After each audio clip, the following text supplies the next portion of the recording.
Leo nataka nifanye kipindi kuhusu Waswahili wa Marekani ambao mimi nimepata kukutana nao na jinsi walivyonishangaza. Leo asubuhi nimeamka, nimeona rafiki yangu mmoja anaitwa Nathaniel Matthews. Huyu kijana nilikwenda Northwestern University Chicago kufanya mhadhara, na yeye alinifuata hotelini, nilikuwa nakaa Chicago Hilton. Akaja pale, sasa ananishangaza, nasikia kuna mgeni hapa ananiambia. Nifika chini, namwona kijana mdogo ananisalimia kwa Kiswahili na Kiswahili kimenyooka. Basi tukawa tumeingiliana, akakaa mwenyeji wangu. Kitu kilichonishangaza ni pale aliponiambia kuwa yeye lugha ya Kiswahili kaisoma Marekani. Nikamwambia kuja Afrika Mashariki wewe asema la. Asema mimi nimekuja Afrika Mashariki kuja kukipiga msasa Kiswahili changu, lakini mimi lugha ya Kiswahili yote mimi nimejifundisha hapa na nimeanza kuizungumza hapa kabla sijakuja Afrika Mashariki. Sasa Nathaniel ameandika kitabu kuhusu historia ya Zanzibar kinaitwa The Aftermath of the 1964 Revolution in Zanzibar. Zanzibar was a country, exile and citizenship between East Africa and the Gulf. Nathaniel Matthews, Berkeley University, California, mwaka 24 ndio kitabu ni kipya. Sasa nilikuwa na shangaa. Muda wote niko naye, tukiingia restaurant, tukienda kwenye mall, yeye anasemesha Kiswahili. Mimi nikawa sasa wala sina haja ya kusema Kizungu. Tunakwenda kwenye mall, wazungu zake wanashangaa pale, ananiuliza, "Mama vipi? Hii ungependa? Hii ungependa?" Tunakwenda restaurant, "Vipi na chakula?" Wale wenzake wanamtazama, "Huyu sema lugha gani?" Lakini mtu mwingine, na hapa nitaruka kidogo, sasa hivi ni marehemu, huyu nilikuwa naye miaka mingi zaidi, miaka 30 iliyopita. Anaitwa John Innes. Mwenyewe alijipa jina, asema John Mtembezi, kutokana ile lebo ya whisky John Walker, anaitwa John Mtembezi. Yeye ndio alinishangaza sana. Huyu bwana ni mtu mweusi. Yeye alisomesha Kiswahili, alijifundisha Kiswahili, akasomesha Kiswahili nadhani Cornell University. John Innes alikuwa kila kija hapa Dar es Salaam tunatafuta, na bahati nzuri akawa ameoa dada yetu Kiswahili. Sasa siku moja tumekaa tunazungumza, hapo ndio nilichoka mimi. Anambia, "Mohamed, kimetokea muda mrefu ndio ukasema Mohamed, kimetokea nini?" Kama vipi kwani? Akasema, "Nashangaa kuna watu mimi nilikuwa nikija hapa Dar es Salaam, mathalan Mita alikuwa yuko jeshi la wananchi. Sabili kwa nikaenda kwa Mita, basi sisi tutazungumza mambo ya jeshi, silaha na nini. Juzi nimekuja kumtembelea, ananiambia habari ya biashara, habari ya nini. Na kila mtu anakuta si kitu gani. Hiyo ilikuwa ni miaka ile ya 90 ile. Asili kama tuko nini. Sasa ananiambia sasa ndio hapo nitakwambia ile neno ambalo mimi akanishangaza. Nikamwambia, "Mita, wewe uko jeshini, kweli wewe unaweza kucheza ngoma na mzigo kichwani?" Nikasema, huyu Marekani amejifundisha Kiswahili, anatoa neno kama hili, unataka kucheza ngoma na mzigo kichwani? Hawa watu kumbe wakijifundisha lugha wanajifundisha vitu vingi. Siku nyingine tumekaa tumezungumza. Tukamzungumza Profesa Sengo. Akasema, "Bwana Sengo, mwalimu wangu bwana, kanisaidia sana kwenye lugha ya Kiswahili kujua. Nimekijua Kiswahili cha ndani kabisa kupitia Sengo." Sasa akanipa kitabu nimpelekee Profesa Sengo. Sasa nasoma autograph pale, kaandika, "Kwa Nyakanga wangu." Siku zile alikuwa Dr. Tigiti Sengo. Nikasema huyu John Innes amefika hadi anajua hata neno Nyakanga, neno la ndani kabisa katika Kiswahili. Sasa Hawa ndio Marekani. Sasa mimi nimekwenda Marekani, ndio nikaona sasa ni kiasi gani wa Amerika wanajifundisha lugha zetu, na Mtume sallallahu alaihi wasallam anasema mtu yoyote atakayekuwa amejifundisha lugha ya watu atakuwa ameaminiwa na vitimbi vyao, yaani hawawezi wakamteta, hawawezi kufanya jambo hili asilijue, ili mradi anaijua lugha yao. Sasa ni muhimu mtu kuijua lugha ya mtu mwingine. Sasa nikakutana na nimekwenda Marekani. Mwenyeji wangu alikuwa Profesa James Gillen, yeye ni mwanahistoria na alikuwa ndio mkuu wa idara ya historia chuo cha University of Iowa.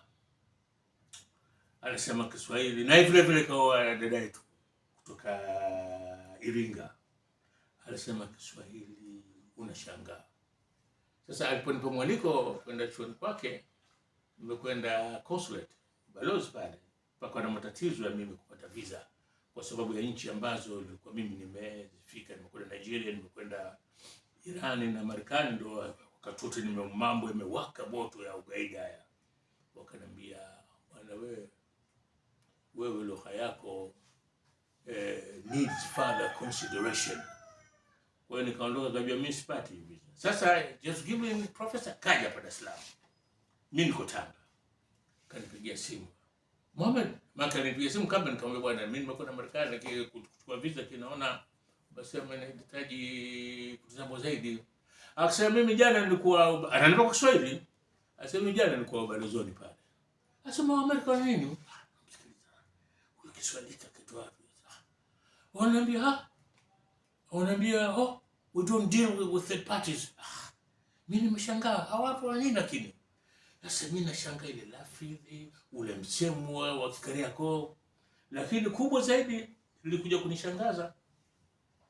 Nimezungumza pale hicho ni kwake, na akanipeleka kwenye maktaba yake. Maktaba ya chuo hiyo. Nikakuta mkutubi pale. Sasa anaonyesha vitabu na interest yake, anaonyesha vitabu ambavyo vimeandikwa na Watanzania. Sasa tumefika mahali ananionyesha CD. Ananiambia CD bwana, hizi CD za Bikidude hizi mimi nimekuja mwenyewe kuzinunua Kariakoo. Sema mimi sasa naambia kwa nini sasa mimi siagizi bwana, mimi nakuja mwenyewe Dar es Salaam kuja kuchukua CD hizi bwana. Anawajua wote kwa safari. Nikisema Marekani hivyo wanatuingilia kesi.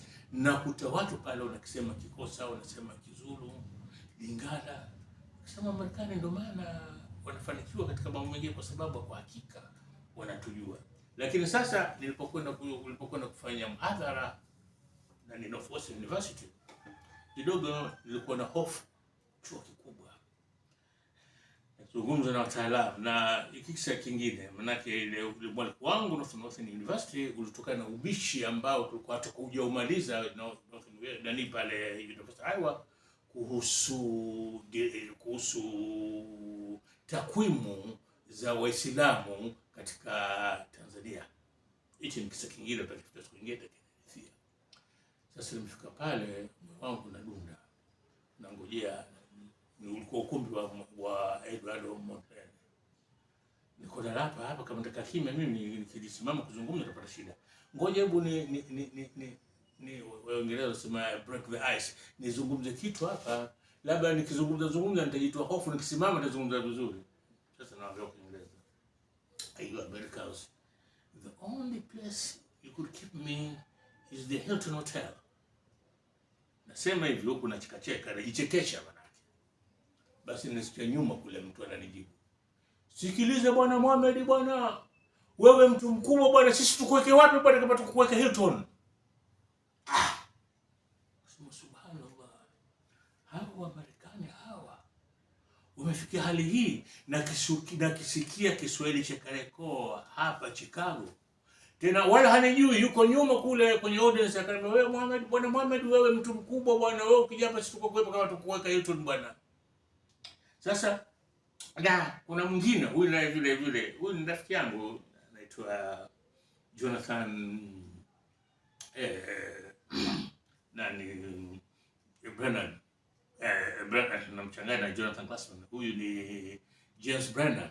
James Brennan nilikuwa namjua toka yuko kijana. Amekuja Tanga wakati anafanya PhD na mwalimu wake Jonathan Glassman chuo cha Iowa ndio alimwambia, kwa hii thesis yako unaandika, mtu ambaye anaweza kusaidia ni Mohamed Said, kwa itabidi umfuate Tanga. Akaja pale tena kwa kijana wakati huo, amevaa short pants na t-shirt na backpack yake. Jioni tunakwenda mjini pale Damiani, tunakula mishikaki. Sasa anakuja mara kwa mara tunaonana. Sasa nimekwenda Marekani, nimemkuta pale na yeye Kiswahili anakipenda sana sana sana, na kija Dar es Salaam umsikii yeye kuzungumza Kizungu kote anakokwenda huko kote. Na kitu kimoja napenda sana biriani kwa Mswahili. Kwa hiyo utaona wenzetu hawa wanapojifundisha manake lugha wanda kujua hata mpaka mila zetu. Sasa hawa ndio wa Marekani, hawa kwa Waswahili wa Marekani ambao mimi nimepata kuwaona, na kwa hakika hatuna sababu sisi wasemaji Kiswahili tukawa hatukienzi. Ikiwa Kiswahili lugha yetu sisi wanaienzi wageni, vipi sisi wenyewe tusienzi? Basi nadhani hii inatosha kidogo kueleza kwa mukhtasari tu hawa Waswahili wa Amerika ambao mimi nimepata kukutana